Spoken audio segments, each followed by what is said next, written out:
There's no slander to the Utah Jazz, but you guys got to understand. You guys got to understand, just like in video games growing up, we never played with Utah. Even as great as Karl Malone and John Stockton was, we would have never picked those guys in video games. Never. Chris Broussard still with us. Chris, are you buying LeBron's explanation for why the two Utah Stars were the last two picked here? I'm definitely buying it. Look, we know who LeBron's biggest idol was, who his inspiration was when he was coming up. It was Michael Jordan. So you know LeBron had no use for the Utah Jazz when he was coming up. So I definitely buy that. You can see KD bought it as well. But, Skip, you mentioned LeBron earlier playing mind games. And this is where I think the mind games came in. He's hearing, like the rest of us, all about the Utah Jazz. Oh, they got the best record in the league. They're a contender. They move the ball so well. They make the extra pass. The analytics writers love them. They're an analytic guy's dream. He's hearing all of that. And I think he wanted to send them a message. Man, we don't believe in y'all. This is about basketball at the end of the day. This is about what you're going to do on the court. Mano a mano. You can take all that analytic stuff. We don't believe y'all got hoopers. And I think he's planting a seed for if they meet the Jazz in the playoffs, putting some doubt in their minds. You know, and Rudy Gobert, I think, can be made to doubt himself. All right, so I think that's what LeBron was doing, planting a seed in there. We know how much impact and influence LeBron has in the league. Guys look up to him. They listen to what he says. So I do think he was playing mind games with the Jazz, especially when he said, toward the end of the draft, he was like, you know what? I need some size. Yeah. I think everybody on the planet thought he was going to take Rudy Gobert at that point. And he goes, give me Domantas Sabonis, who was a late addition to the All-Star team. I mean, that just added insult to injury. So it was bad. So I think this is a mind game LeBron was playing. And I will say this, guys. I'm not surprised about Gobert. I mentioned earlier, he's not going to do anything in an up-and-down, three-point shooting All-Star game. But Donovan Mitchell, that was some disrespect that I didn't see coming.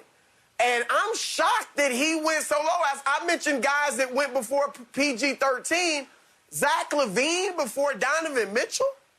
And I know Zach can play, and Julius Randle can play and all this stuff.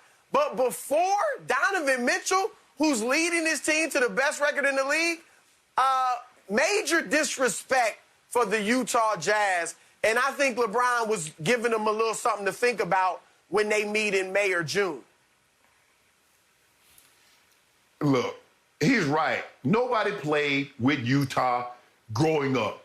It's like now, when they play these man games, Skip, who they playing with? They playing with Lamar Jackson. They grabbed Lamar Jackson. He might not be the best, but when the Michael Vick experience, everybody played with the Atlanta Falcons. The Atlanta Falcons were not winning Super Bowls, but they had the more electrifying players. Yep. Everybody has always looked at the Utah. Yes, they won, but they were very boring. They pick and roll you to death, kind of like what they do now. Now they kind of morphed into, you know, Donovan Mitchell, Mike Conley driving, kicking to those three guys. But when I look at LeBron's roster, he already had Dame. He had Luka, he had Steph, he had CP3, he had Ben Simmons. Did he really need another guard? And then he had Jaylen Brown. So I'm trying to tell you, so over Steph, Dame, Luka, CP3, Ben Simmons, Donovan Mitchell's supposed to be in over who? Exactly. And Chris, you hit the nail on the head.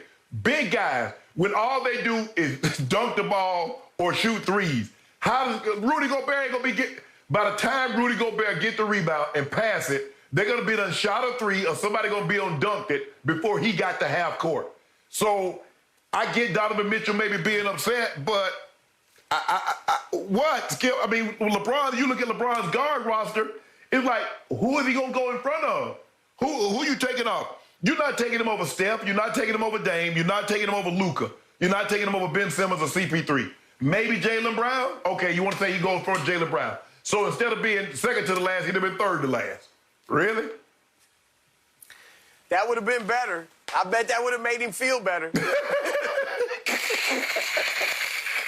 Allow me to say, there have been many, many nights as I watch NBA games when I thought Donovan Mitchell was much better than a guy I've often referred to as George Paul as opposed to Paul George. Paul George has never been anything but a complimentary star. And Donovan, in flashes and bursts, looks like a superstar. But to both your points, when push came to shove last night, it was just reverberating disrespect to not only Donovan, but obviously Rudy Gobert. What is he, a two-time Defensive Player of the Year? Two. Yeah, because the problem with Donovan is, as much as I have loved him, as much as I loved him as a rookie, remember we went back and forth, Shannon, you and I, about Donovan Mitchell versus Ben Simmons for Rookie of the Year. And yet, every time I try to buy completely into Donovan, he throws a 5 of 22 at me, and he can be wildly erratic, wildly inconsistent with his superstar play.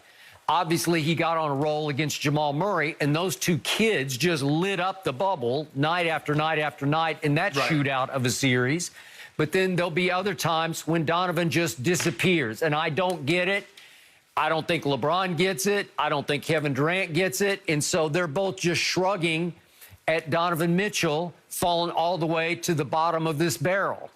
And I'm with both of you, and especially with Chris. I think the whole league is sitting back looking at Utah saying, hey, look, they've made the most threes so far in the first half of the season because they have taken the most threes. So they are living and dying by the three, and they've been hot for most of the whole first half. Even in the recent games they lost at New Orleans and Philly, they still shot the heck out of the three. But the defense has carried them. They've been ranked second overall to the Lakers in defensive efficiency, and yet nobody buys Gobert because we just saw back-to-back games in which both Zion and Joel Embiid basically just bullied him.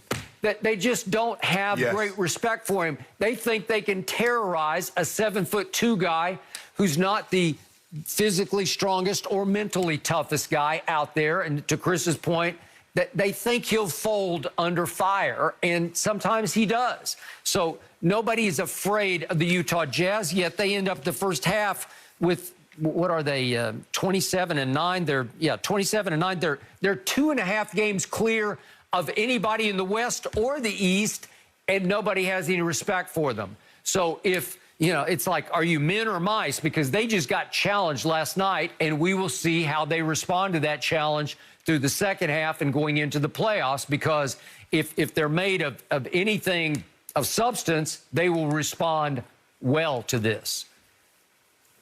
But for the people that are saying Donovan Mitchell got different, Chris, I want to, before you go, Chris, I want to ask, for the people that are saying Donovan Mitchell's getting disrespected, so I'm going to say some guards. Are you going to take him, or are you going to take Luka, Dame, Steph Curry, D-Book, Bradley Beal, James Harden, Kyrie Irving? Of those guys, who you taking off and going putting Donovan Mitchell in front of? Well, Shannon. Nobody. Yeah, but the obvious answer is Pandemic P. You take Donovan Mitchell over Pandemic P, who's been a fourth-quarter disaster in the last 4 nights. Skip, hold on. But he plays for your guy. He plays for your team, and you want to take... Shannon, remember, KD took Zach LaVine and Julius Randle over Donovan Mitchell. I hear you. I mean, maybe you could try to argue Devin Booker if you want, but I like Book. They're both pretty much similar. But the question, Skip, you said it. What are the Utah Jazz made of?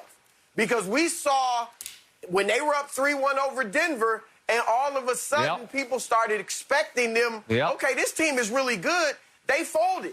And now even, I don't want to make too much out of the last couple of weeks, but I believe they've lost 4 of their last 7.